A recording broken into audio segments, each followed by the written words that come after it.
dito. Ito yun. Ganda. Ito teacher's camp. Itong rainway na to. Yan. May ano daw. Batang nadulas dyan. Tapos na ibagok yung ulo. Namatay yung bata. Yung bata daw is nagbakasyon lang dito. Tapos pupunta na sana ng Amerika sa ibang bansa. Yun ang nangyari. Dulas yung bata dyan. Tapos namatay. Pagdating sa hospital, patay na. Kaya, dati, hindi ako naniniwala may ghost. Ngayon, sa teacher's camp, parang meron na ngay. Kasi pag 2 beses na kaming na-disgrasya nila kayo dyan sa bike.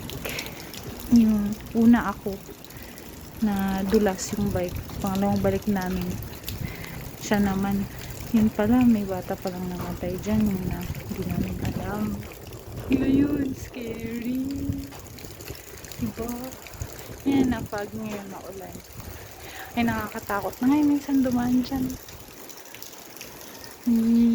Pati yata dito, kasi dito sila nag-rent. Katakot na. Teacher's camp.